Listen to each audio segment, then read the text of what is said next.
Well, good evening and welcome to the Ann Arbor Democratic Party's 2022 primary election Ward 4 City Council Candidate Forum.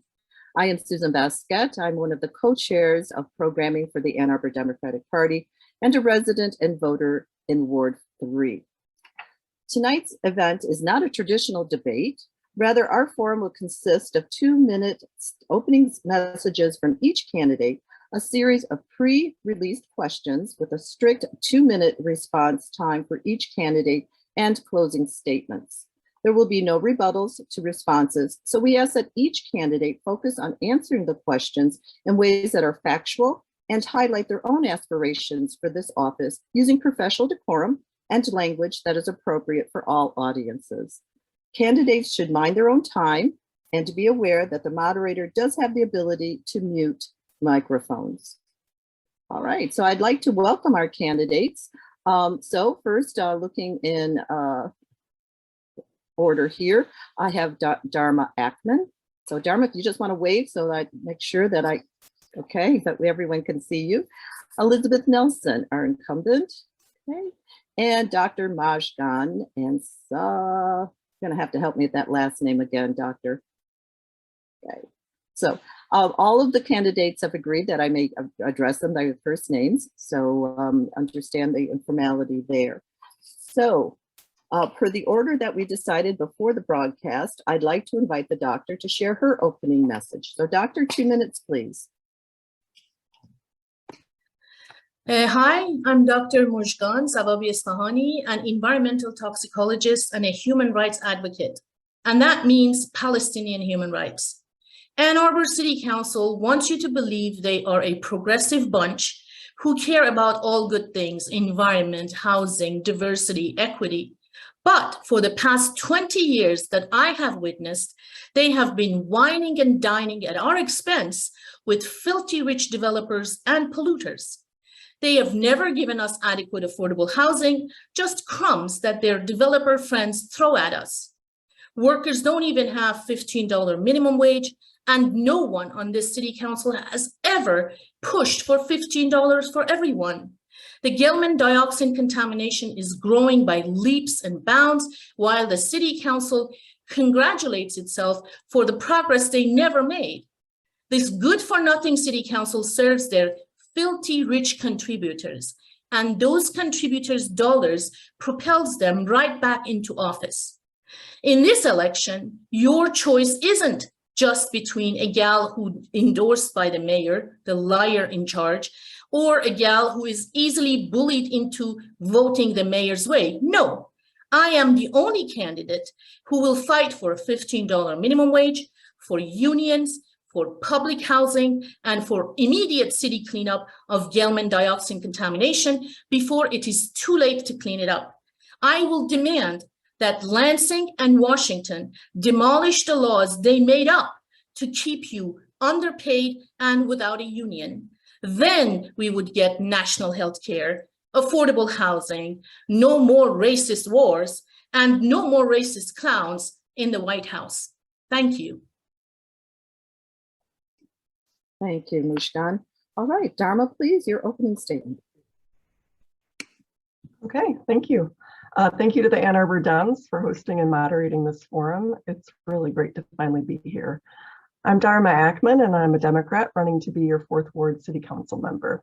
Currently, I'm an elected trustee and the vice president of the Ann Arbor District Library Board. Throughout my 20 years in Ann Arbor, 17 of them in the Dicken neighborhood of the 4th Ward, I've been really active in service work because I care deeply about this city and the people who live here. This includes volunteering with Project Grow, 826 Michigan, the League of Women Voters, and the Ann Arbor Ethics Bowl. My interest in local politics was ignited in the aftermath of the 2016 presidential election. I was looking for a meaningful way to respond, and I quickly decided that it was in my own local community that I could make a positive impact. And that's when I began moderating local candidate forums and ran for the AADL board. My parents, both staunch Democrats, instilled in me from a young age that government at every level exists to serve people. I'm a proud first-generation college student. I earned my bachelor's from Michigan State and a master's and a PhD from University of Michigan. And today I work at the U of M Institute for Social Research as a research scientist, where I direct 2 teams comprising almost 40 staff. There I'm known as a leader that does rapport building communication, that has tenacity, and that engages in impactful problem solving. I'm running because our residents deserve strong city services and good governance, because people that want to live here increasingly can't afford to, and because we're at a critical crossroads with climate change. To address these challenges, I think Ann Arbor needs leaders who collaborate, problem solve, and build effective working relationships. I'll work across the table to ensure we have excellent city services, housing for people from all walks of life, and that we make tangible progress on our commitment to climate action through measures that improve our lives now. Thank you, Dharma. All right, Elizabeth, please, your opening statement. Thank you. My name is Elizabeth Nelson, and I have served on Ann Arbor City Council representing Ward 4 since 2018. I grew up outside of Chicago, but I have lived in Ward 4 since 2004. 20 some years ago, I trained as a lawyer, but more recently, I became a certified teacher, and I currently teach at a local preschool. In 2018, residents told me that they wanted better access to information about the work of council. I observed then that a lot of conversation about local leaders and local policy was simply talking points and generalizations that were not particularly rooted in facts. Since my election, I've worked hard to help our community engage with the work of Ann Arbor City Council. I publish a newsletter to alert residents about the whole agenda that council is about to vote on and other news. I have published nearly 100 voting charts so that our community can see how everyone voted at our meetings. I believe that we make better decisions around issues of controversy when our community can wrestle with the true facts and likely consequences of policy. A core principle for me is that the connection between residents and elected leaders should be strongest at this local level. The work of your elected leaders should be most transparent at this local level, where discussion and policy debate happens in public meetings that residents can attend, not in social media or back rooms at City Hall. Our educated community deserves thoughtful and serious policy debate, and to achieve that, we must recognize how our democracy is supposed to work. Residents know me as someone who wants to understand the nuance and detail of the decisions before council. For me, that means listening to residents and looking for opportunities to hear and understand as many perspectives as I can. I am now the only city council member who hosts regularly scheduled coffee hours before every council meeting. I believe we arrive at better solutions when we recognize the complexity of problems and do the work of study and analysis to solve them.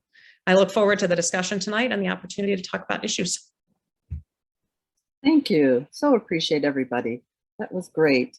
All right, so our first question that you have already received in advance is, what is the most important issue in your ward? Excuse me, ladies. And how will you approach it using an equity lens? Let me repeat that. What is the most important issue in your Ward 4? And how will you approach it using an equity lens? Dharma, will you take that first, please? Yeah, I'd be happy to.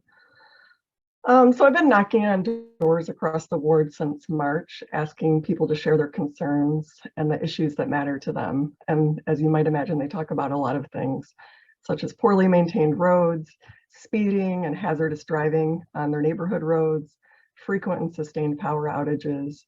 But by far the biggest issue that people bring up is a concern about the high cost of housing and living here. They're worried about their kids being able to live here.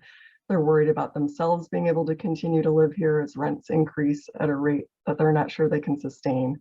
And I think a lot of our neighbors are really troubled that people that work in our community are getting priced out.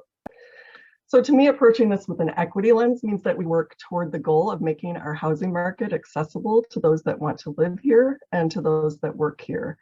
In terms of strategies to addressing what is our housing crisis, there are 3 areas that we have to pursue as co-equal priorities. They are supply.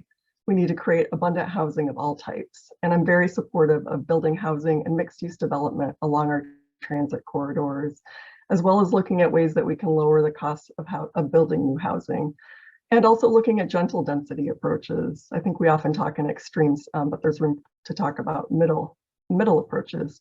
Number 2, stability. We need strong tenant protections like an enforceable early leasing ordinance.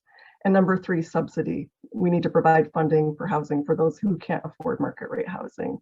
You know, we have an affordable housing millage that was passed a couple of years ago, and we have exciting things going on with the development of city-owned properties. So again, we have to approach this with 3 co-equal priorities: supply, stability, and subsidy. And we need to pay attention to all three of these in order to address our housing affordability and equity issues. Thank you, Dharma. All right, Elizabeth, would you like to address that question, please? Thank you. I think that the biggest issue facing Ward 4 touches on some of what Dharma mentioned, affordability, and that is our strategic planning for growth and anticipating the results of that growth. What is it going to look like when we add more housing? The big changes that we're going to see on South State Street, where we just approved TC1 zoning, the likely redevelopment of Briarwood Mall, and the potential rezoning of West Stadium. All of these changes, we can look to the past and learn from what's happened before. We are now in the process of addressing stormwater management issues due to development of the Lawton neighborhood that didn't properly address those problems. So we're now, I'm talking to a lot of residents about what's going on at the end of Scioto Church Road. The Churchill Downs Basin project is solving a problem that was caused by building that didn't happen responsibly before. We're going to be doing more stormwater management north of Pioneer and on Edgewood, where flooding is happening. An equity lens should really push us to think about the difference between public community benefits and private personal property benefits. People are in different positions to benefit from growth or not lose from growth, the gentrification that has happened across the city. I'm really interested in that conversation about public benefit versus private benefit. As an example, I supported prioritizing multimodal transit and recognizing the public value of it, creating a sidewalk millage so that we were shifting cost away from private homeowners. For me, when we look at these development issues and the growth that's going to happen, the equity lens is going to be about trying to figure out how to leverage as much benefit to community needs that have been identified by our community. Thank you so much. And Mozhgan, please. Thank you. The most critical issue in Ann Arbor is housing shortage. For over 20 years, every big liar who ever ran for city council said affordable housing, more and more. Have we got affordable housing ever? I know that I will give them hell about that. Did you know that Ann Arbor is a majority renter city? This majority renter population doesn't make obscene amounts of money, and so they are getting squeezed out of town. Now look at your city council. They got shot out of a big money cannon straight into their city council chairs. You never saw or heard any of them until they were blown into power by Ann Arbor's campaign cash kings and campaign cash queens. Ask them about their campaign contributions from filthy rich developers and from old friends of Israel Defense Forces. Did you know that Vienna, Austria is also primarily renters town? 70%, almost 70% of Viennese live in affordable housing, public housing, beautiful state of the art. I lived there. It is a sight to see. Why can't we have that? Why can't we have that? Why do we have to watch our beautiful historic woods get chopped down by developers so that they can line up their pockets year after year? Oh yeah, Ann Arbor City Council does dole out a teeny dribble of charity housing here and there, and you could die of old age waiting on those waiting lists for those dribbles. I will push like hell to eliminate state and federal laws that make good public housing virtually impossible to get. If at this stage we don't realize the problem is systemic, we need to fight laws that make inequality a staple, we got to change our minds. We need to push for public housing. Otherwise, we will be in the same hole that we are in now, 20 years from now. Thank you very much. All right, thank you very much, Mozhgan. Our third question. Many people perceive that there are factions on city council. How will you use conflict resolution to collaborate with your colleagues who may have different backgrounds and experiences and perspectives than you? Elizabeth, will you start us off, please? Thank you. So for me, the idea of any faction or team does not make any sense when you consider that council represents 5 different areas of the city with special local interests. So I'm not a part of any faction or team. My team is Ward 4 and the residents who bring concerns to me. So we are tasked with debating and deciding policy on behalf of the residents that we represent. The last 2 years have highlighted and underlined the problem when elected leaders see themselves as part of a team rather than individuals on an elected body of peers. What we've seen in the last 2 years is that any dissent or debate is now treated as a nuisance or unnecessary delay. As an elected leader, I have worked hard to acknowledge and address our differences regarding policy. Our community deserves a government of leaders who are open to hearing the facts and perspectives on all sides of a controversy. You won't find me arguing on social media to incite emotion or attack colleagues, but I do take the time to explain where I stand on issues and why. I have worked hard to explain my thinking around issues with facts and information for residents to consider as well. I believe that our community is better served when all of us, elected leaders and residents alike, are committed to serious and fact-based discussion of local issues of controversy. I am hopeful that at some point our local democracy can return to a model of representation and fact-based debate, because that is a core value for me. Thank you. Thank you very much. Hey, Mozhgan, would you like to go next, please? Are there factions on city council? You bet there are factions on city council. The mayor's slate was shot out of a big money cannon, and the rest of the city council is just their whimpering slaves. The mayor and his slate washed into power on ocean of filthy rich campaign contributions, and boy, are those contributors getting well served. My compass, when I am elected, will be the needs of the people. Workers in Ann Arbor need at least $15 minimum wage. They need union, they need good public housing, and they need a clean environment, good, clean drinking water, and public transportation. I will work for that. Why won't City Council immediately apply its living wage ordinance to maximum extent allowed by law to cover all workers in Ann Arbor? Why won't City Council publicly push for at least $15 an hour minimum wage for every worker under local, state, and federal law? Why won't City Council clean up the Gelman contamination once and for all? For 60 years, they are willfully and woefully paralyzed. They spent a fortune on closed-door meetings with lawyers and polluters, and you and I are kept in the dark, and we pay the bill.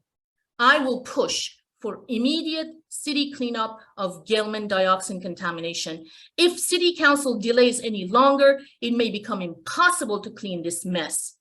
Digging more wells, testing more samples has not stopped the expansion of this contamination. It just adds to more data to which we have virtually no access. City Council must put the shovel in the ground and clean up the Gelman contamination. And yes, there is a huge, huge division, and the people who end up pushing for what they want are those who get huge, huge contributions from developers. Thank you very much. Thank you, Mozhgan. Dharma, would you like me to repeat the question? That's okay, I've got it. Thank you. Thank you. So I'd like to start by saying that I think diversity is a plus. I wouldn't expect everyone to agree. I wouldn't want everyone to agree on everything. So I want to put a fine point on the fact that differences of perspectives is not the problem here. The problem is personal attacks, judging the merit of ideas based on who is advancing them rather than on their substance, and a general inability to work together despite policy disagreements. And the residents that I talk to are frustrated and embarrassed by this. I'm frustrated by it. It's part of the reason why I'm running. So I would be drawing on my skills and experience as a public servant with the Ann Arbor District Library Board, where I'm known as a collaborative partner with residents, the rest of the board, and the staff, and as my role as a manager of large teams. This includes building teams, leading through a pandemic, successfully navigating change management in the face of massive growth at my place of work during what's been a really trying time. And as I said before, I'm known as someone that uses communication to build relationships and to problem solve across difference. And I think this requires a few things. I think you need to build trust. That means that you're honest with people and that you act with integrity. You need to listen, no matter who is speaking. You need to look for good ideas and build them up, again, no matter who they come from. And you need to use communication as a bridge and a constructive force rather than as a destructive one. And the bottom line is to work with each other always, because as public servants, our first obligation is to residents and working on behalf of them. Thank you. Thank you, ladies. All right, our fourth question. During the upcoming term, City Council will be tasked with updating the city's comprehensive land use plan. How will you ensure that the plan is equitable?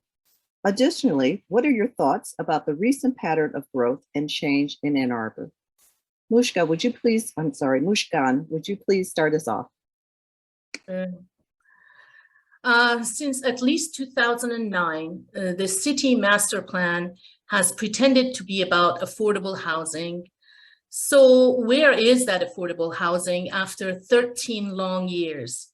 You could hurt your eyes looking for it, and you could spend years on waiting lists if you need housing. I will give City Council hell until they get us the good public housing we need. If we have to stand up to laws that are unfair, we have to do that. Let them write public housing into their precious land use plan. Will the city get us dense, multi-use, walkable neighborhoods where you can live without cars? Will the city get us enough public transit so that we can ditch the car? They haven't so far. I will push for those things. The City Council has proven that it will not. It's 20 years long.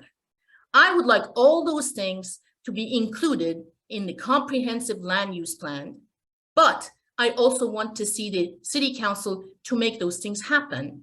Otherwise, a plan is just a piece of paper. You can plan and plan forever and deliver almost nothing. That's what Ann Arbor City Council has done. Planned for 20 years and delivered virtually nothing. Thank you. Thank you, Doctor. All right, Dharma, your thoughts on this, please. Great, thank you. So regarding making sure that our comprehensive land use plan is equitable, I think first we have to recognize that we're living with the inheritance of land use planning that is deeply inequitable and separates people by socioeconomic status and race. So as we update this land use plan, I think we need to look at how some of our zoning perpetuates inequity rather than improving it. So as one example, many of our residential neighborhoods in Ann Arbor have effectively outlawed building multifamily dwellings like duplexes and quads, even while those that are built before current zoning laws, many of these exist in my neighborhood, fit within the fabric of our neighborhoods, occupying no more space than a single family dwelling. So I think that the comprehensive land use planning is an opportunity to look at that. It's also an opportunity to look at how we ensure equity of access to parks and green spaces that are so valued by residents, as well as transportation and the necessities of daily life. Speaking to the recent pattern of growth and change in Ann Arbor, I think we have the really good fortune of being a hub for employment and education. But of course, this has presented some challenges that we're all very familiar with. And we need to address these by looking at barriers between creating housing for everyone and doing what is actually within our power to address as a city council. We need to be thoughtful in our approach. We need to solidify a vision, and we need to take lessons from other communities about how we grow and what we do to avoid unintended consequences. If our aim, as laid out in the AT0 plan, is to promote walking distance access to things like groceries, I think we need to think really carefully about the kinds of street and housing design that promotes this kind of use and access. So I think updating the comprehensive land use plan is an incredible opportunity to address inequity, to improve livability, and to meet our climate action goals. Thank you, Dharma. Elizabeth, speak to us, please, about the comprehensive land use plan. Thank you. Yeah, this is one of the most exciting things on the agenda in the coming years. I'm excited about identifying locations for infill development and coming up with strategies for intentional investment in affordable housing. I was excited when there was an opportunity for our council to identify 10, 11 city-owned properties and sponsoring the affordable housing millage so that we could build on purpose in the direction that we want to go and find and making more affordable housing units for residents. There are easy things that we can do around land use. When I proposed regulation of Airbnbs before loopholes were approved, we would have been returning a couple of hundred housing units to our long-term housing stock. For our land use conversations, I think we have to focus on the substance of how proposed strategies are actually going to match goals, not in theory, but in practice. And I think we can learn from the past. So we've seen stormwater management problems in areas of Ward 4 that were not built responsibly. And we've seen where the promise of mixed use has not materialized. We can see where gentrification has driven people of color out of the city. I think a lot of the growth happening now is for the benefit of people who will ultimately be landlords collecting rent. I'm particularly proud of my endorsement from the Graduate Employees Organization because their membership knows and experiences the challenges of our local housing market, and they recognize how our current strategies are inadequate. I think questions about equity will be at the center of any intellectually honest and inclusive conversations about policy and who benefits from it. And I look forward to those conversations. All right, thank you so much. So as you know, the fifth question is, how will you ensure diversity, equity, and inclusion and community engagement around topics of the land use plan, review, constituent services, and other matters impacting the lives of residents? Dharma, would you please start us out with that? Happy to. Well, I really appreciate this question because I think a lot about how to engage with our community and have real sustained engagement. For starters, I think we need to stop depending so much on people coming to us and on impersonal surveys. To me, community engagement means that you meet people where they are and you meet them on their terms. It means building relationships and trust, and that requires listening. I think that this might require us to think creatively about how we might utilize existing civic infrastructure and how we can build trust and reach into different communities that make up our city. It might require partnering with other organizations, for example. One vastly underutilized resource that I know that we have at the city is the Equitable Engagement Steering Committee. This is one of the most diverse committees in the city, and they've been looking at how we can do better engagement. And I think we need to leverage their work and extend that work for the betterment of our city. I would also use the Ann Arbor Public Library as a really good example of what sustained, inclusive, equitable, diverse community engagement looks like. And it's a big part of the reason why it's an institution so valued in our community. We partner with other local community organizations. We build relationships through robust and highly diverse programming.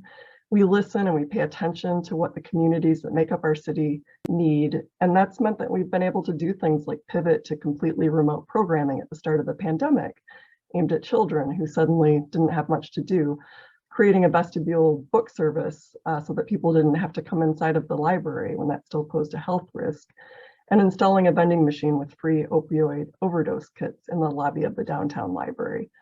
So as a council member, I would work hard to reach into communities that make up our ward and city and to build relationships and listen so that we can be responsive to issues that impact residents' lives.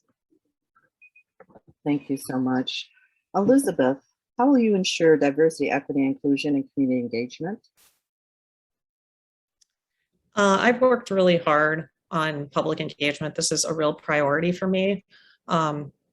So what I have tried to do is just create as many opportunities as I can for listening and approaching every conversation with a willingness to hear all perspectives. I've worked hard to make myself as available as possible in places and situations where open, healthy communication is possible. Increasingly, people see the toxicity of social media platforms, and so I do not rely on them to engage with residents. I share information on a website that's available to anyone connected to the internet. I meet with people in person. I return phone calls. In spring of 2021, I spent a week hand delivering printed materials across the ward to try and reach more people, alert them to surveys and public engagement opportunities. A lot of what is required here is simply an attitude of curiosity and wanting to learn about experiences and perspectives that are different from our own. I am regularly educated about issues that are new to me. It happened when tenants talked to me about leasing issues in Ann Arbor. It happened again when a resident reached out to me about unconscious racial bias in a city department. I'm someone who is eager to listen and learn, and to the extent that all of our city information gathering processes can adopt that attitude, we're moving in the right direction. Thank you, Elizabeth. Mozhgan, please give us your thoughts on this. Thank you. For decades, this city council has thrown around empty words like diversity, equity, affordable housing, but the proof is in the pudding. Do we have an equitable town? No, we don't. The gap between the rich and poor is growing. Do we have affordable housing? No, we don't. We need thousands of affordable housing units. Why doesn't the city council deliver even a fraction of that? We still live on top of the largest dioxin contamination in the world, and Ann Arbor workers still live under a $9.87 minimum wage as the cost of living goes through the roof. Meanwhile, your city council sits on its ass and sucks down obscene amounts of campaign contributions, and the contributors' dollars propel them right back into office. 50 years ago, University of Michigan promised 10% Black enrollment. Today, Black enrollment is at a dwindling 4.3%. Why has no one demanded that the university keeps its promise? How does the city expect us to believe they care for a diverse and equitable town when for 50 years they have watched Black enrollment sink and Ann Arbor become more and more segregated? If 50 years ago, University of Michigan kept its promise of 10% Black enrollment, many young Black people would have come here. They would have gotten a good education and they would have built their lives here. Then we would have real diversity, real equity, instead of all this jibber jabber about, oh, how to get it. Instead, we have a segregated town with a bunch of liars on the city council. The university must keep its promise of 10% Black enrollment, and that is how we combat diversity, a not diverse town and unequitable town. We must push for that, and I will push for that. No one on the city council, no one else has ever brought it up. Thank you, Mozhgan. All right, Elizabeth, Ann Arbor will be launching a pilot program for unarmed crisis response. What are your priorities and ideas for implementing a program like this in the city? Well, we've already taken a big step in the right direction in allocating $3.5 million of the American Rescue Plan Act funds to unarmed response. And for me, unarmed response is all about targeting the appropriate resources to the specific problem. And I am looking forward to a data-driven approach, looking to examples in Eugene, Olympia, and Austin. My sense of this is that our conversations around unarmed response are centered on two ideas. One is that armed response is intimidating and threatening to some members of our community. And secondly, that armed response is often not the most helpful response to a crisis. I care deeply about any situation where there is an imbalance of power and people feel vulnerable. It's why after winning my primary in 2018, I started attending task force meetings about the Independent Community Police Oversight Commission, and I have consistently supported their work as a check on our system of law enforcement. Additionally, I know from personal experience how police are not the most appropriate response to a mental health crisis, at least a mental health crisis, they're not an appropriate response for. 15 years ago, I stood outside my parents' house with my sister trying to explain my mother's mental illness to a police officer. I would not wish these circumstances on anyone, yet I recognize my own privilege in that situation, the fact that my own family was almost certainly treated differently because we were white women in a middle-class neighborhood. So I look forward to the conversations ahead of us in crafting policies that fit the needs of our community. And I have endorsed the efforts of CROWS in leading these conversations. Thank you, Elizabeth. Mozhgan, your thoughts here. Thank you. Unarmed crisis response sounds good. I will go as far as an unarmed non-police response. That would be my preference. Hey, I am for it, but it doesn't address deeper issues. Policing gets the top billing in Ann Arbor. Ann Arbor spends $31 million every year, each year, on policing. I would like to see that slashed to the bone. I am against such massive spending on police when so many other urgent public needs are unmet. Imagine if we spent $31 million on expanding projects like the neutral zones, job training and education and job placement. Imagine if we spend that kind of money on mental health care and mental health support, youth support, mother and child health care, education for all, and my favorite, Ann Arbor Art Center. Imagine if we spend that money on public transportation that eliminated the need for cars. Can you imagine that? We must spend those millions on building a real community where everyone has a job and a union and an education and a walkable neighborhood.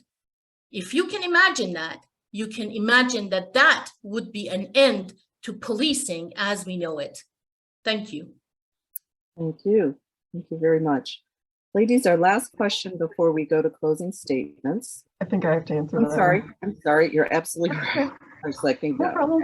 I thought we were a little too fast here. Sorry, so sorry, Dharma. Please give us your thoughts on the priorities and ideas for implementing this pilot program. Yep. Well, I'd like to say, first of all, that I fully support an unarmed safety response system in Ann Arbor because true public safety and care demand that we care for everyone with no exceptions. So I'm really excited that Ann Arbor is committed to doing this, has committed funds to doing this. And I also applaud the work of the Coalition for Re-envisioning Safety for their work in this area. To be clear what we're talking about, we need a better way to respond to non-emergency medical calls, medical transport requests, mental health calls, and other issues than with an armed police officer. So I have three priorities for such a program. Number one, that the program is person and care-based, that the right help is provided to the situation at hand, and that we help the people in need of it. Number two, that it's developed with sustained engagement and collaboration with the communities that are most impacted by policing, mental health, and addiction. I can't sit here and pretend that I know exactly what this program should look like without that type of engagement, and I wouldn't be comfortable approving anything without sustained engagement. And three, that it takes lessons learned and evidence from other successful unarmed crisis response programs, such as those in Denver and Olympia and Austin. So I think it needs those three things going forward. And I'm glad that we have this conversation in Ann Arbor and are committed to doing this. Thank you. Thank you, Dharma. Thank you, ladies, for that. Question 7. Many of our club members, Democratic Party club members, want the candidates to address climate change and how Ann Arbor can achieve its A20 goals. How would you prioritize the 6 pillars and why? Elizabeth, let's start with you, please.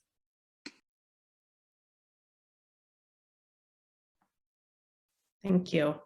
The 3 pillars that stick out to me are the electrical grid, getting us to 100% renewable energy, reducing the miles that we travel in our vehicles, and enhancing the resilience of our people and our place. I believe I might be the only member of City Council who's actually endorsing municipal public power utility, the same proposal that is endorsed by our state rep Yusuf Rabi and our state senator Jeff Irwin. I was part of presentations that were given to us by DTE when we were adopting the A20 plan, and I know how slowly they are moving us towards 100% renewable energy. The way that we can take control of where our energy comes from is to have a public municipal power utility. And so that's one thing that I support. I think I mentioned it earlier. I think others mentioned it. When we're talking about reducing our miles traveled in vehicles by as much as 50%, we need to talk about what our communities look like, how mixed use is actually going to happen, as opposed to mixed use that we hope to happen. We need to think seriously about what we want our community to look like in the future. There are things that are accessible to me on foot and by bike that are not accessible to other people who live in other parts of the city. And we need to figure out how to fix that. And in terms of the other pillar, enhancing the resilience of our people and our place, I look to events that happened just last summer where Ward 4 particularly was plunged into a power outage for days at a time. And many of us, like my family, walked on over to Pioneer, and we enjoyed opportunities to plug in and get snacks and get ice. This is precisely the kind of resources that we need in our community as extreme weather events and challenges are going to become more frequent in the future. So those are the three priorities that I would say are most important. Perfect timing. Thank you, Elizabeth. Dharma, please tell us, how would you prioritize the 6 pillars? Sorry, just getting my timer ready. I wasn't expecting to go next. Okay. I really support the A20 climate action. I'm very excited about it. I've worked extensively with the A2 Solarize program as a neighborhood advocate of residential solar, and I have personal experience electrifying and installing solar at my residence. Because of this experience, I'm keenly aware of the obstacles to more widespread adoption to these measures. And I know that we have to incentivize and think creatively about how we're going to do this. So as I think about what we need to do to meet our A20 goals, I would like us to prioritize equity and livability. So one example that Elizabeth cited is DTE is not doing a good job of providing reliable, clean, renewable power. Not only is the grid not clean, but we experience days-long power outages in this ward quite often, and they're more than an inconvenience. I know people that got tens of thousands of dollars of damage to their basement in that last summer's outage. So I think that, building neighborhood resilience through community solar that helps us achieve our carbon neutrality, but also protects the most vulnerable is something I would be behind. And I think that the SEU, the Sustainable Energy Utility, holds significant promise to allow low-income households access to solar without having to purchase and install the equipment on their homes. I also think a focus on land use policies that enable the kind of mixed-use neighborhoods that increase walkability and reduce vehicular miles traveled. These will help curb traffic and also deliver quality of life benefits to residents, as well as they could help local businesses. And I think thinking about a really thoughtful, integrated, multimodal transportation system that reduces our emissions, but also creates safe, convenient options for all kinds of people with all kinds of abilities and income levels. Thank you so much. Mozhgan, tell us about how you would prioritize the 6 pillars regarding A20. Thank you. About the goal of community-wide carbon neutrality and A20. Yes, that is a good way to live, and it's a good example for the world to follow. I am for it, but this city council lies when it tells you carbon neutral Ann Arbor is even possible. Don't pretend it will make even the tiniest dent in climate change. It won't. It's simply cosmetic. They are throwing this around to fool you and me into believing they care about the environment. They do not. They care about their campaign contributors. Of course, I would push that carbon-free goal for every city to adopt. Of course, for the Congress to sign it into law. I would push for much more mass transit. I would push for Congress to write that into law.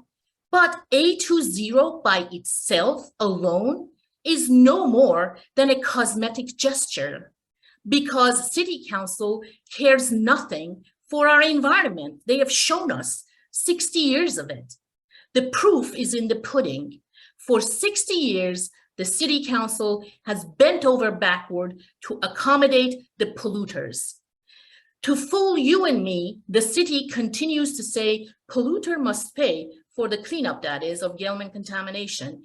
But when it comes to action, city couldn't be kinder to the polluters. And guess what? The polluter didn't pay anything, almost nothing, and the contamination is growing. Last week, Data has come out that says dioxin contamination, a carcinogen, mind you, is now inches from Huron River, our main source of drinking water. We must clean it up, and we must clean it up immediately. If we wait any longer, it will be impossible to clean it up at all. When I am on the council, I will not busy myself with the A20 cosmetic gesture. It'll be a waste of time. I will push to immediately clean up the Gelman contamination. To fool ourselves to think that A20 is anything but a gesture to pretend you're doing something for the environment is driving us down the wrong path. We need to clean our environment, and that is not A20. Thank you. Thank you, Mozhgan. Ladies, that's at the end of all of our questions, and now we're going to move to closing statements. We started with Mozhgan. Let's start with Elizabeth, please. What would you like to leave us with this evening?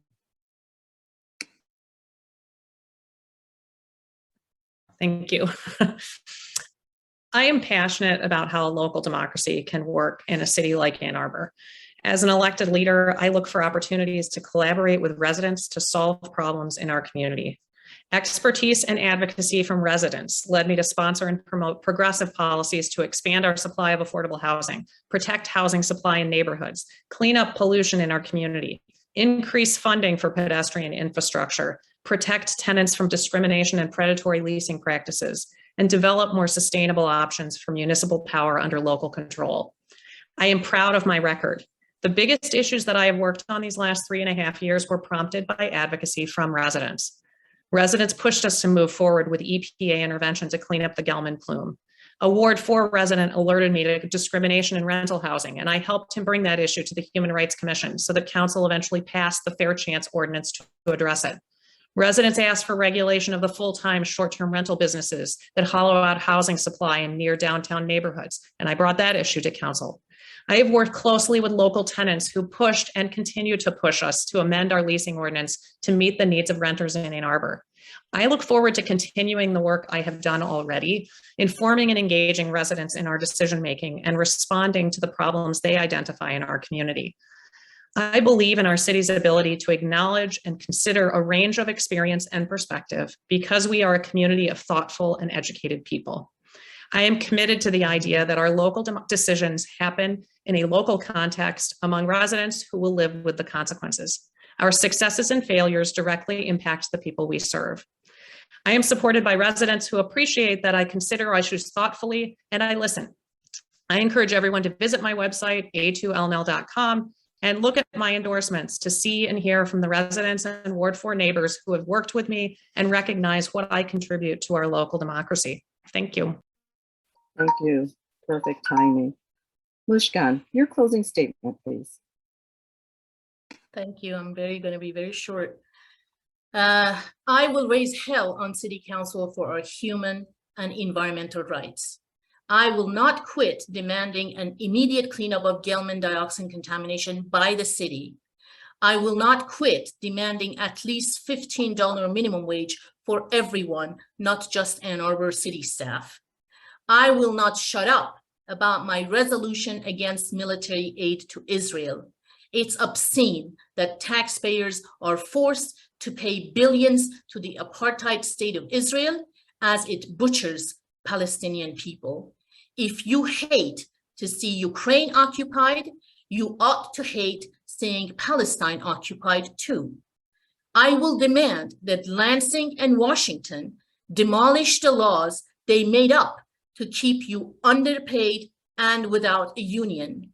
Then we could expect to get national health care, affordable housing, no more racist wars, and no more racist clowns in the White House.